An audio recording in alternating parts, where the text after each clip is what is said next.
noite, muito bom dia, feliz segunda-feira, dia 26 de julho. Estamos juntos aqui mais uma vez, começando a semana, nas nossas manhãs devocionais chamadas de Café Pastoral. Muito obrigado pelas orações. Na última semana tivemos aí um tempo de descanso, foi muito proveitoso.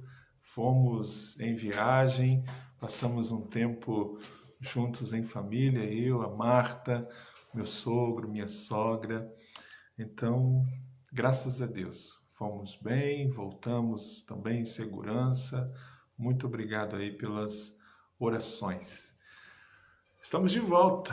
Feliz semana, feliz segunda-feira. Bom dia a todos vocês. Nós retomamos assim a nossa jornada no livro de Atos dos Apóstolos e hoje estamos juntos no capítulo 13 do livro de Atos, a partir do versículo de número 4.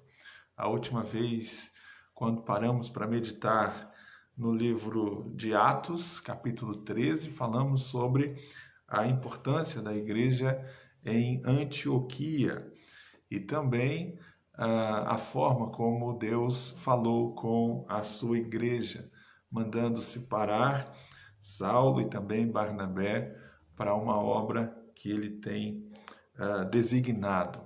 Abra a palavra do Senhor no livro de Atos dos Apóstolos, capítulo de número 13. Falaremos hoje um pouquinho sobre discernimento espiritual. Qual a importância, do discernimento espiritual? Bom, a continuação do texto de Atos 13, quando o Espírito Santo falou com a igreja em Antioquia para separar Barnabé e Saulo para a obra que o Senhor tem designado. A igreja de Antioquia é a igreja no cenário do Novo Testamento muito importante, porque é a partir dela que agora acontecem as viagens missionárias do apóstolo Paulo. Esta é a forma como Lucas registra o livro de Atos em duas grandes partes.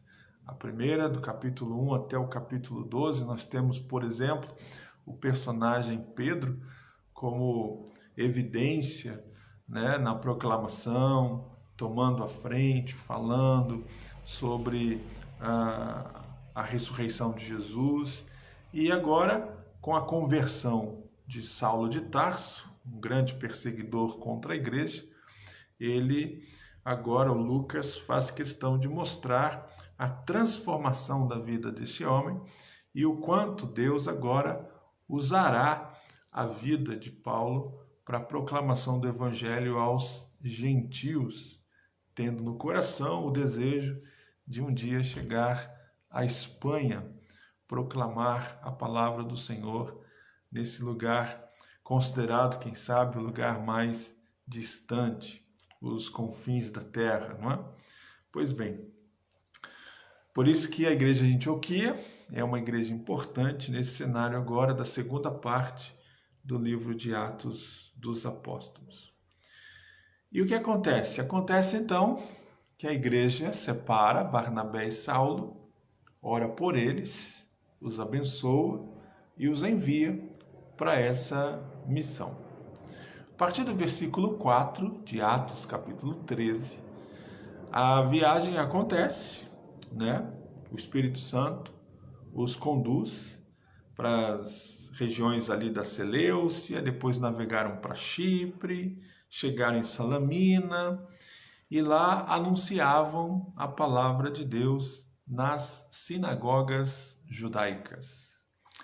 Essa é uma estratégia missionária do apóstolo Paulo, que proclama a palavra a partir da sua própria experiência de cultura, da sua própria experiência religiosa. Ele vai à sinagoga e ele passa a proclamar a palavra do Senhor através da sinagoga. Tem reações positivas e, ao mesmo tempo, reações negativas. Ele é expulso, muitas vezes, das sinagogas. os próprios judeus intentam contra a vida do apóstolo Paulo. E nessa ocasião, tanto Barnabé quanto Paulo, né, o Saulo de Tarso, estão levando em sua companhia um jovem chamado João Marcos. João Marcos é filho de Maria, onde na casa deles tinha um grupo de oração. Naquela época em que Pedro estava preso, Herodes queria matá-lo também, ele já havia matado Tiago, ao fio da espada, o irmão de João. E naquela casa, então, de Maria, havia uma reunião de oração, intercedendo pela vida de Pedro. E João Marcos é filho da Maria, ele é parente de Barnabé, e ele é conduzido para essa viagem também como um auxiliar. Ele é um auxiliar na primeira viagem missionária. Como toda viagem missionária, muitos são os desafios, muitos são os enfrentamentos espirituais, e o apóstolo Paulo se depara com um homem, um judeu, que se envolve com magia, né? Diz o versículo 6 que ele é um falso profeta, então ele faz anúncios em nome do Senhor, mas nada que o Senhor mandou ele dizer. Então ele é um judeu envolvido com magia, falso nas suas profecias, e ele tem um nome chamado Bar-Jesus. E ele era um acompanhante ali, pelo menos estava próximo de um procônsul romano chamado Sérgio Paulo, um homem apresentado aqui no texto como muito inteligente.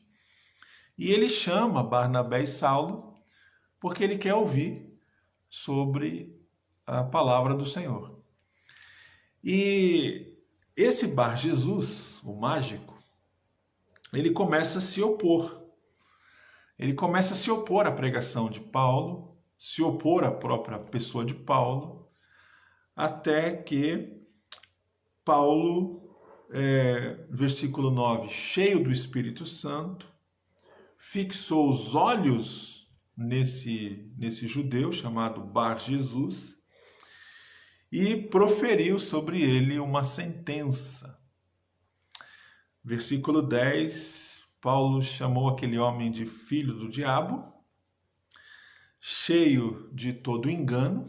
Então essa é uma primeira característica, né, de todo filho do diabo. Ele é dominado pelo engano. Cheio de toda malícia, então é malicioso, é inimigo da justiça e não cessa de perverter os retos caminhos do Senhor.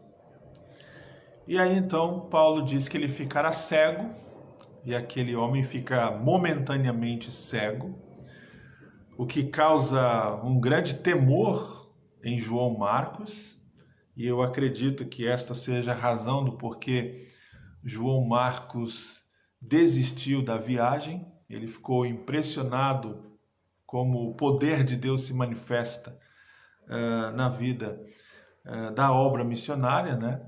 Nessa missão da proclamação da palavra. Não imaginava que a viagem seria dessa forma.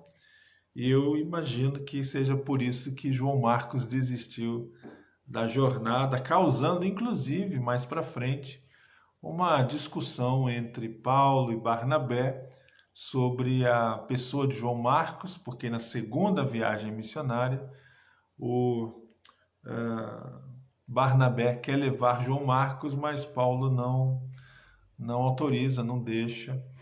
E aí então eles se separam e aparece Silas na missão junto com Paulo, enquanto Barnabé cuida de João Marcos, indo para Chipre, até que lá na frente, na segunda carta de Paulo a Timóteo, ele pede para que João Marcos venha, porque é útil para ele. já no final do seu ministério, já no final da sua carreira. Bom, essa expressão filho do diabo não é a primeira vez que aparece na Escritura uma expressão como essa. O próprio Senhor Jesus usou essa expressão, filhos do diabo, para falar em João capítulo 8 sobre a verdade que os judeus estavam renegando, não é? É um embate muito forte, muito pesado, de uma troca ali de acusações, em que os judeus eles falavam que Jesus estava possuído pelo Beelzebu. E Jesus está exatamente falando sobre a identidade dele, eu sou, e aqueles homens estão motivados a matar Jesus.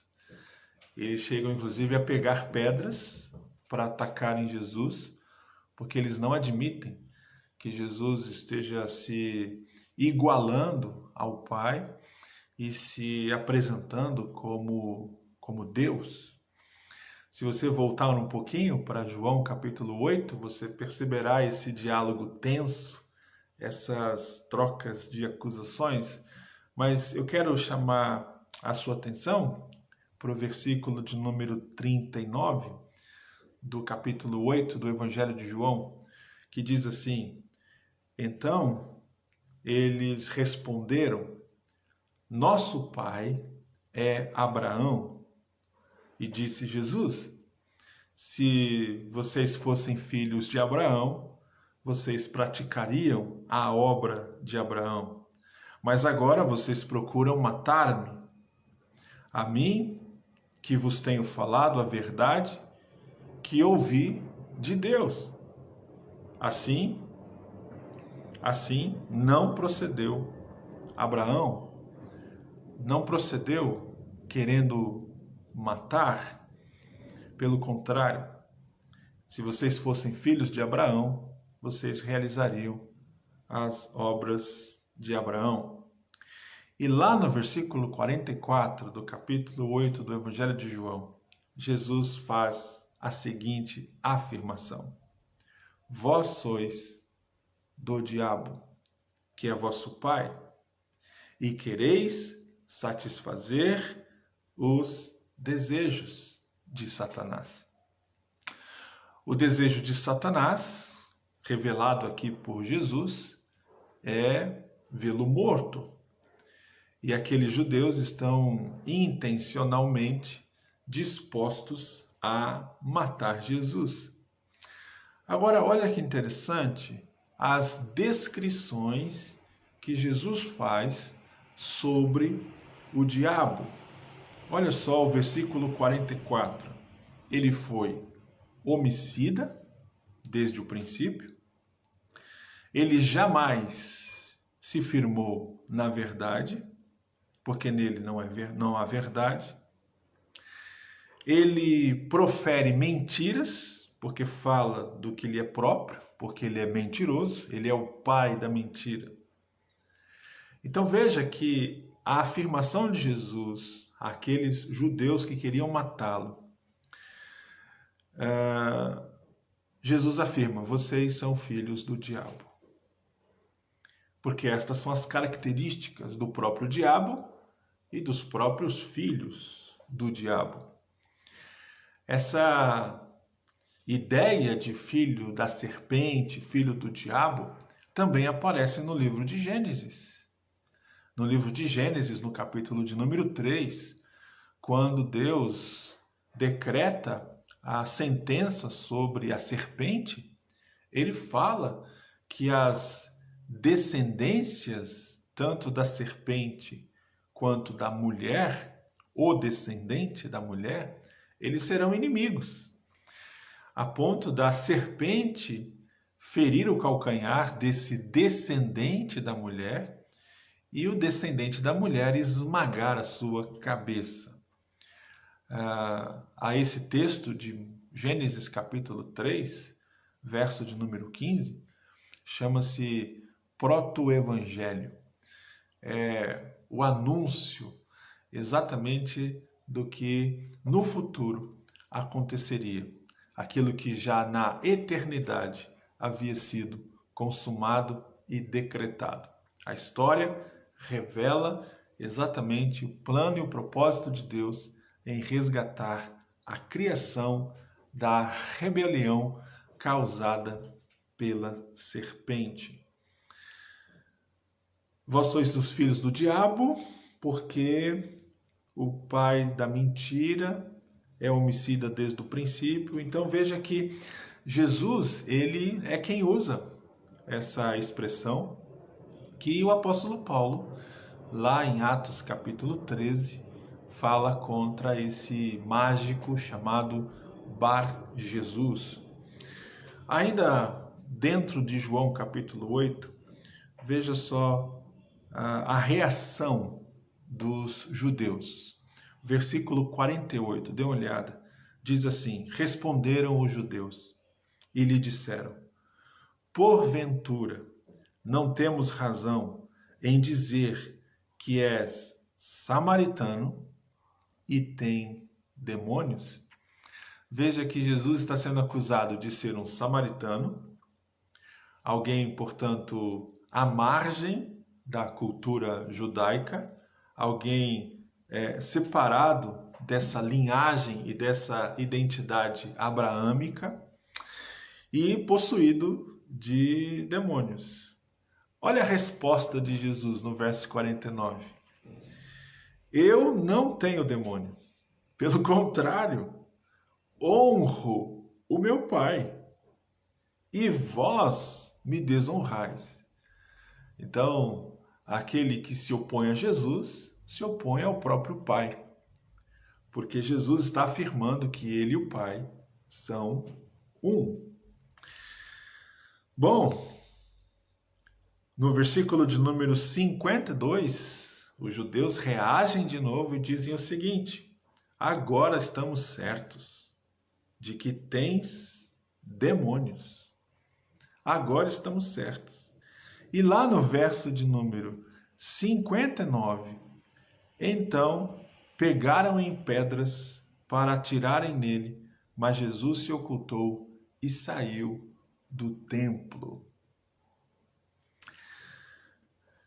O discernimento espiritual é muito importante para a vida do crente, porque o discernimento espiritual, além de ser um dom do Espírito Santo, é a capacidade que o Espírito Santo dá ao cristão para discernir a presença daquilo que é maligno. Não só aquilo que é certo ou errado, não só discernir entre o bem e o mal, mas perceber, acima de tudo, a presença do maligno. Voltando para Atos, capítulo de número 13, é isso que Paulo vai dizer a respeito de Bar Jesus, que estava tentando desviar a atenção do procônsul Sérgio Paulo, para que ele não seja alcançado pela mensagem do Evangelho, pela glória do Evangelho. O apóstolo Paulo, cheio do Espírito Santo, versículo de número 9, Atos 13, versículo 9. Paulo, cheio do Espírito Santo, fixou os olhos naquele homem e percebeu a presença do maligno. Aquele homem, ele estava, talvez para quem o conhecesse, fazendo o que é próprio dele, fazendo magia, tentando desviar a atenção, causar uma certa confusão. E se nós lembrarmos, por exemplo, da parábola do semeador, Jesus diz que aquela parábola fala sobre uma semente que caiu à beira do caminho e que veio, portanto, maligno e arrancou a semente do coração daqueles que estavam ouvindo a mensagem. Paulo olha fixamente para aquele homem e percebe a presença do maligno ali. Não só a presença do mal, mas a presença do maligno. E repreende aquele homem, falando sobre as características do filho do diabo. Cheio de engano, cheio de malícia, inimigo da justiça, insaciável, não desiste de perverter os retos caminhos do Senhor. O discernimento espiritual é importante por causa disso, para que na proclamação da palavra possamos perceber a presença do maligno tentando desviar pessoas da verdade.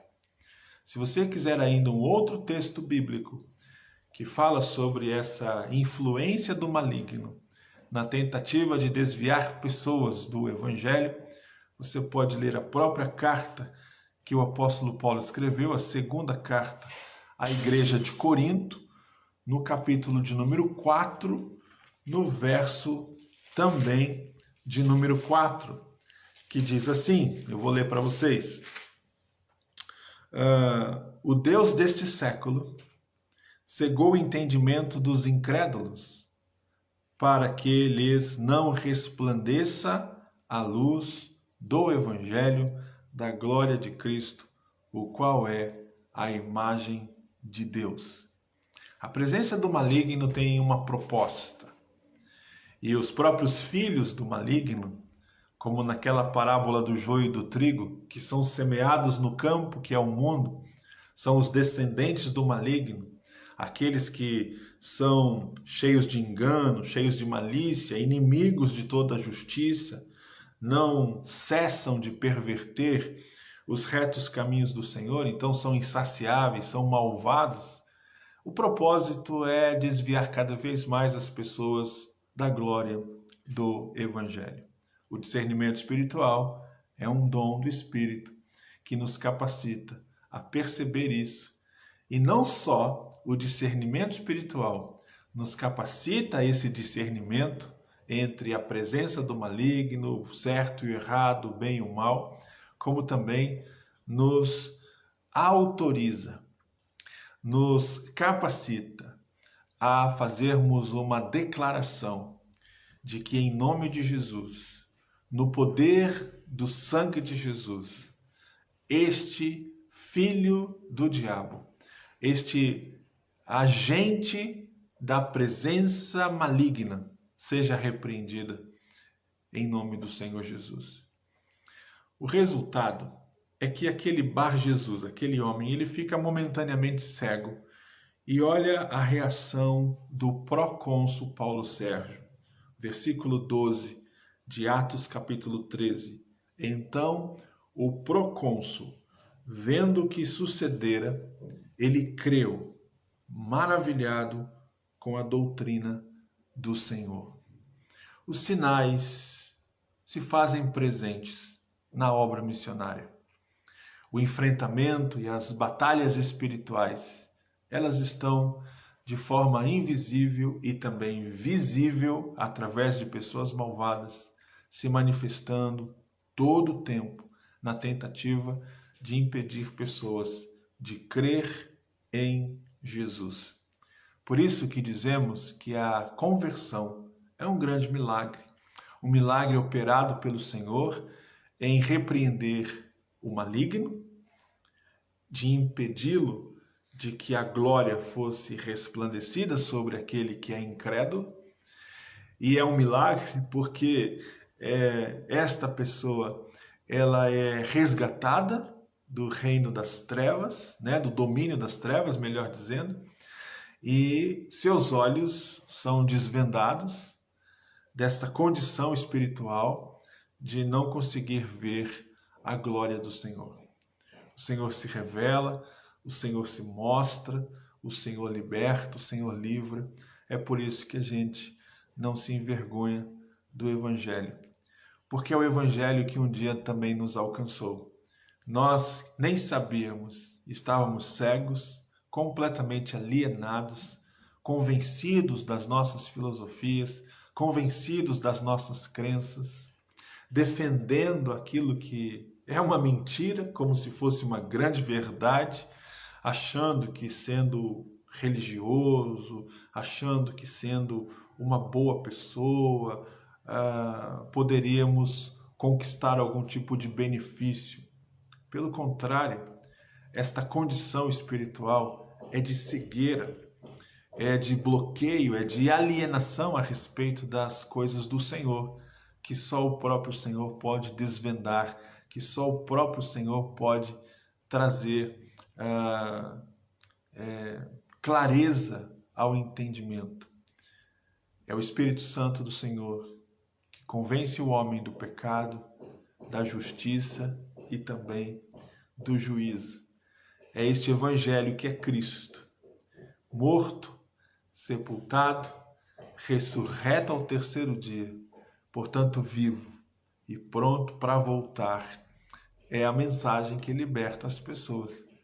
Não devemos nos envergonhar disso, pelo contrário, nos apresentarmos ao Senhor como proclamadores dessa verdade com toda a ousadia, cheios do Espírito Santo, porque esse discernimento é uma capacitação que vem do alto e todos nós precisamos dela.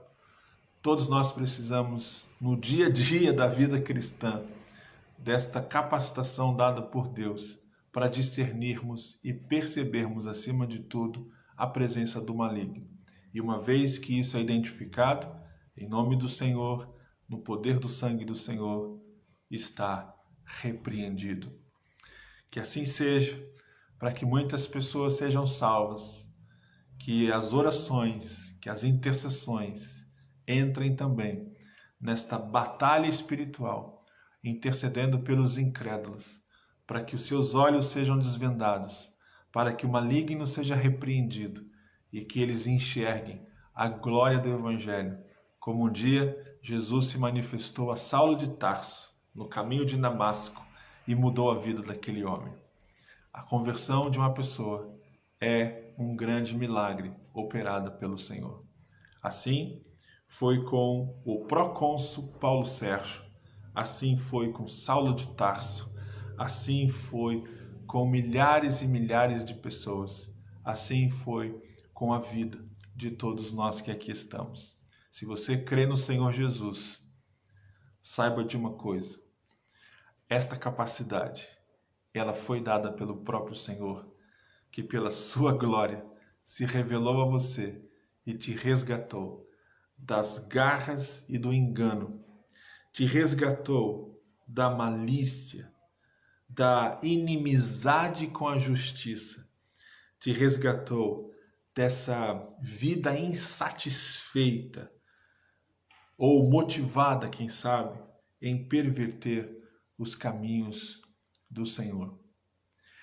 Quando alguém ouve a palavra do Senhor, cuidado com aquele que está ao lado, com aquele que está perto e que diz: não é bem assim que o Senhor disse. Confira na palavra, seja como a comunidade de Bereia.